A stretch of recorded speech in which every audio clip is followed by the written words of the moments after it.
अस्सलाम वालेकुम, सितारों के सफ़र पर खुश आमदीद। आज की वीडियो में हम बात करेंगे कि अप्रैल का महीना आपके लिए कैसा रहेगा।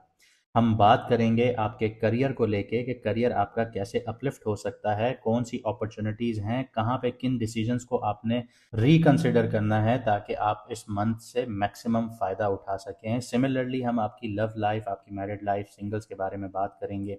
इसके अलावा आपकी हेल्थ के बारे में भी बात करेंगे, कहाँ पे आपको अपॉर्चुनिटीज़ मिल सकती हैं, कहाँ पे रिकंसिडर करने की ज़रूरत है, कौन से दिन आप लोगों के लिए फेवर में होंगे, मून की पोजीशंस को एनालाइज करेंगे यहाँ पे। इसके अलावा किन दिनों में आपको थोड़ा सा एहतियात करना चाहिए, या आपकी जो मीटिंग्स वगैरह हैं या कुछ भी एक्स वाई जी आप लोगों के इंपॉर्टेंट काम हैं, उन दिनों में आप लोग उसको डिले कर दें ताकि आप लोगों के लिए काम आसानी से होना शुरू हो जाए। तो इन सारी चीज़ों को हम देखेंगे, लेकिन उससे पहले मैं आपको दो चीज़ें बता दूं कि जिन लोगों को अपना मून साइन नहीं पता वो कमेंट में अपनी ओरिजिनल डेट ऑफ बर्थ लिखें। और जब तक आपको सितारों के सफ़र से मैसेज ना आए, आप लोगों ने इस चीज़ पे बिलीव नहीं करना कि कौन आपको क्या मून साइन बता रहा है। मून साइन आपको सितारों के सफ़र से मैसेज आएगा कि आपका ये मून साइन है, उसी को आपने, उसी से रिलेटेड आप लोगों ने रीडिंग्स देखनी है। इसके अलावा जो लोग अपनी कुंडली या जायचे का डिटेल्ड एनालिसिस करवाना चाहते हैं, उनके सामने व्हाट्सएप का नंबर आ रहा होगा स्क्रीन पर, आप लोग व्हाट्सएप पर मैसेज करके अपना अपॉइंटमेंट हासिल कर सकते हैं। और जैसे मैंने आपको बताया था कि हम लोग लाइव आएंगे, तो जिन लोगों ने सब्सक्राइब नहीं किया हुआ काइंडली सब्सक्राइब कर लीजिए ताकि आप लोग कमेंट कर सकें। तो आइए वीडियो को शुरू करते हैं और देखते हैं, अगर आपका मून साइन और लगना कैंसर है यानी कर्क राशि है यानी कि बुर्ज सरतान है, तो आप लोगों के लिए अप्रैल में जो बेस्ट डेज हो सकते हैं वो 17, 19 एंड 23 ऑफ अप्रैल हो सकते हैं। इन दिनों में आप लोग अपने काम इनिशिएट कर सकते हैं, कोई नया प्रोजेक्ट, मीटिंग वगैरह जो भी आप लोग करना चाहते हैं।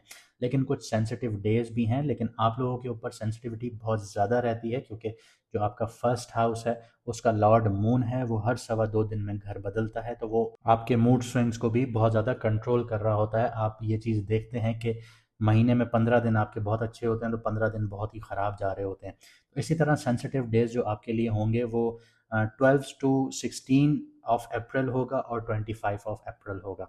अब करियर, बिजनेस और फाइनेंस की बात करते हैं, तो करियर के लिए अप्रैल जो है वो काफ़ी एक्टिव नज़र आता है क्योंकि 10th हाउस एरीज है, इसमें सन का ट्रांजिट होगा mid of the month Ashwani से बहारानी नक्षत्र में। तो लीडरशिप और इनिशिएटिव आपको यहाँ पे देगा, हिम्मत देगा कि आप लीडरशिप क्वालिटीज़ के साथ इनिशिएट करें चीज़ों को। और वीनस भी यहीं होगा स्टार्टिंग ऑफ द मंथ में, यानी मिड ऑफ द मंथ यहीं तक रहेगा, लेकिन फिर ट्रांजिट करेगा टॉरस में आपके 11th हाउस में। तो यहाँ पे आपको क्रिएटिव और पब्लिक डीलिंग्स में सपोर्ट देगा। लेकिन मार्स और सैटर्न जो 9th हाउस में कंजंक्ट करेंगे, आपकी लक को टेस्ट करेंगे, एफर्ट ज़्यादा लगेंगे, रिजल्ट थोड़ा डिले हो सकता है आप लोगों के लिए। दिल छोटा नहीं करना आप लोगों ने, कभी कभार रिजल्ट डिले होते हैं लेकिन आप लोगों की जो मेहनत होती है वो रंग ज़रूर लाती है। इसके अलावा जो राहु बैठा है आपके 8th हाउस में, वो सडन करियर शिफ्ट या हिडन अपॉर्चुनिटीज लेके आ सकता है आप लोगों के लिए। स्पेशली जो लोग रिसर्च से जुड़े हुए हैं, फाइनेंस से जुड़े हुए हैं, टेक्नोलॉजी जैसी फील्ड में है, इंजीनियरिंग जैसी फील्ड में है, आपकी सर्जरीज जैसी फील्ड में है, डॉक्टर जिसको आप कहते हैं। लेकिन डॉक्टर्स के आगे जो सर्जरीज होती हैं, 8th हाउस उसको सपोर्ट करता है, जो 6th हाउस होता है वो डॉक्टर्स को सपोर्ट करता है, मेडिकल फील्ड को सपोर्ट करता है। तो आपकी सर्जरीज जैसी फील्ड में आपको यहाँ पे बहुत अपॉर्चुनिटीज़ मिल सकती हैं। और इसके अलावा जो लोग ऑकल्ट साइंसेज में हैं, वहाँ पे भी आप लोगों को बहुत ज़्यादा सपोर्टिव यहाँ पे राहु रह सकता है।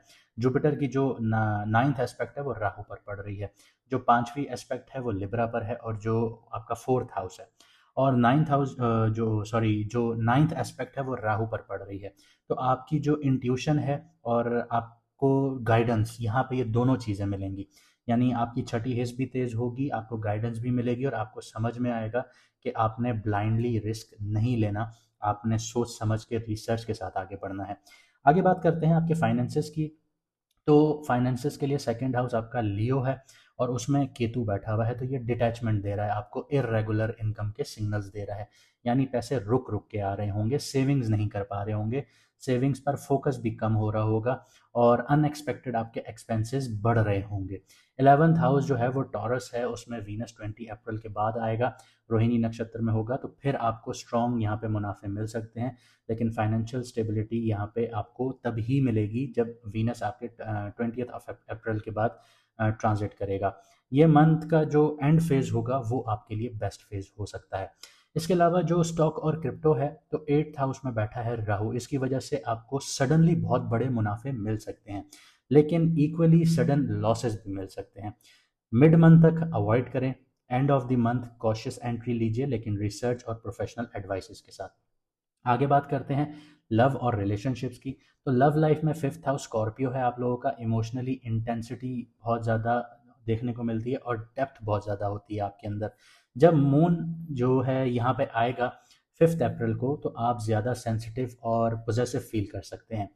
मार्स की इनडायरेक्ट इन्फ्लुएंस है, क्योंकि मार्स का ये घर है स्कॉर्पियो, तो आर्ग्यूमेंट्स को यहाँ पे एस्केलेट कर सकता है, क्योंकि मार्स अभी अंगारक दोष में है राहु के साथ। तो अगर आपने हमारी चांद ग्रहण की वीडियो देखी होगी तो उसमें हमने बताया था कि अचानक से चीज़ें इरप्ट होंगी। इससे पहले हमने अंगारक दोष के ऊपर एक वीडियो बनाई थी, आई गेस अगस्त या मेरे ख्याल में जुलाई के करीब कुछ बनाई थी। उसमें हमने बताया था कि काफ़ी चीज़ें एस्केलेट होंगी, बिटकॉइन भी गिरेगा, हर चीज़ गिरेगी, तो वही अंगारक दोष अब दोबारा बना हुआ था। हम उसके ऊपर डिटेल में वीडियो बनाएंगे ताकि आप लोगों को भी समझ में आए कि जो पिछले हालात गुजरे आपके ऊपर वो कैसे गुजरे, क्योंकि आपने हमें तो नहीं बताया, हम आपको ज़रूर बताएंगे। अगली वीडियोज़ में आएंगी आपके पास अंगारक दोष क्या होता है और कैसे आपके ऊपर इसने इम्पैक्ट किया था। तो यहाँ पे ये चीज़ आपको समझनी है कि मार्स जो है वो इनडायरेक्ट इन्फ्लुएंस यहाँ पे आर्ग्यूमेंट्स जो है यहाँ पे क्रिएट कर सकता है, आपके लिए एस्केलेट कर सकता है। तो आपको थोड़ा सा एहतियात करना है, क्योंकि इनडायरेक्ट इन्फ्लुएंस उसका रहेगा, अपना घर है उसका। सेवन्थ हाउस में आपका कैप्रिकॉन है, सेवन्थ हाउस, तो उसमें सैटर्न की नज़र तो नहीं है, लेकिन सैटर्न उसका घर है जो रिलेशनशिप्स को बहुत सीरियस और प्रैक्टिकल बनाता है।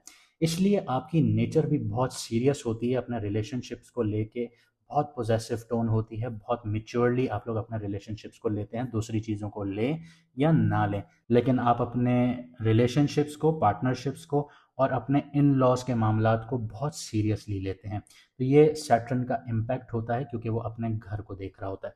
तो जो रिलेशनशिप्स को बहुत ज़्यादा यहाँ पे सीरियस तो बना रहा है, प्रैक्टिकल बना रहा है, ये टाइम कमिटमेंट और रिस्पॉन्सिबिलिटीज़ का होगा आप लोगों के लिए, लेकिन इमोशनल एक्सप्रेशंस जो हैं वो थोड़े कम हो सकते हैं। 10th और 15 अप्रैल के आसपास पार्टनर के साथ आप लोगों की मिसअंडरस्टैंडिंग्स हो सकती हैं, तो इस चीज़ को आपने अवॉइड करना है, अपने मुंह पे ताला लगा के। ज़्यादा बोलना नहीं है, ज़्यादा लड़ना नहीं है।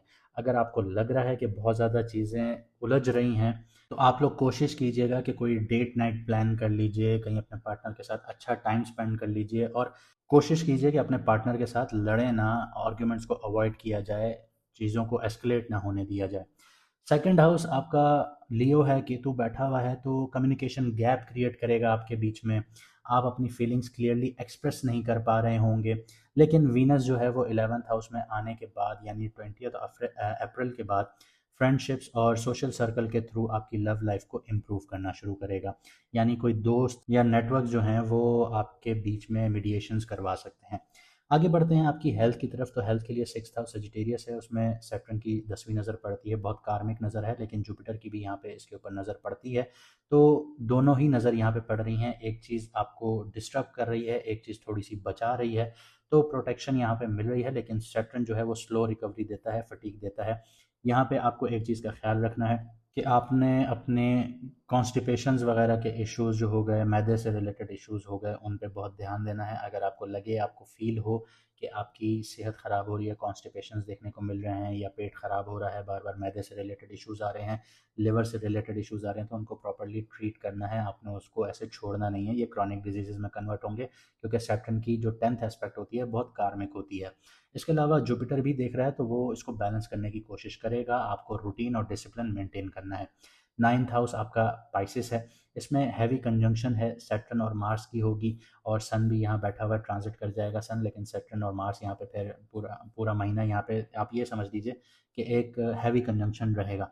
तो आपको मेंटल प्रेशर फील हो सकता है, ओवर थिंकिंग देखने को मिल सकती है, एनर्जी ड्रेन हो सकती है आप लोगों की, स्पेशली अराउंड 15th अप्रैल के आसपास।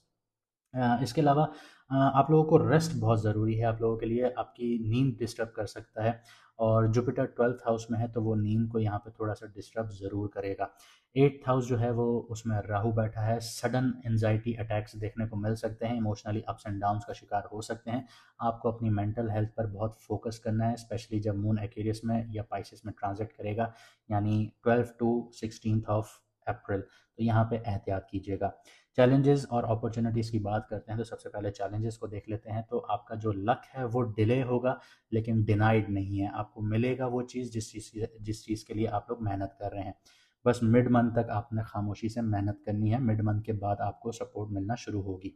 इसके अलावा फाइनेंशियल इंस्टेबिलिटी देखने को मिल रही है, केतु सेकंड हाउस में है, तो आपको थोड़ा सा एहतियात करके चलना है। इमोशनल रेस्ट जो है वो मिड मंथ के बाद आपको मिलेगा, और सडन चेंजेस आपको राहु देगा एट्थ हाउस से, अचानक से कुछ चीज़ें आपकी तब्दील होंगी। अपॉर्चुनिटीज़ आप लोगों के लिए ये हैं कि करियर में ग्रोथ आपको मिलेगी, लेकिन आपके एफर्ट्स के थ्रू, क्योंकि सन ट्रांजिट करेगा आपके टेंथ हाउस में। इसके अलावा मंथ एंड में फाइनेंशियल गेन्स भी होंगे आपको, वीनस ट्रांजिट करेगा टॉरस में। और इनर ग्रोथ और लर्निंग का फेज़ है आप लोगों के लिए। हिडन अपॉर्चुनिटीज़ हैं अगर आप रिसर्च और फाइनेंशियल फील्ड से जुड़े हुए हैं, और अगर आप लोग ये समझ लीजिए कि इनहेरिटेंस के मामलात हैं, आप लोगों के इंश्योरेंसेस के मामलात हैं, उनमें भी आपको सडनली एक ब्रेक थ्रू देखने को मिल सकता है। बेस्ट टाइम जो है वो 17 से 23 अप्रैल के बीच में होगा, और जो आप लोगों के लिए एहतियात भरा टाइम है वो आप ये समझ लीजिए 12 से 16 अप्रैल एक्सट्रीम है।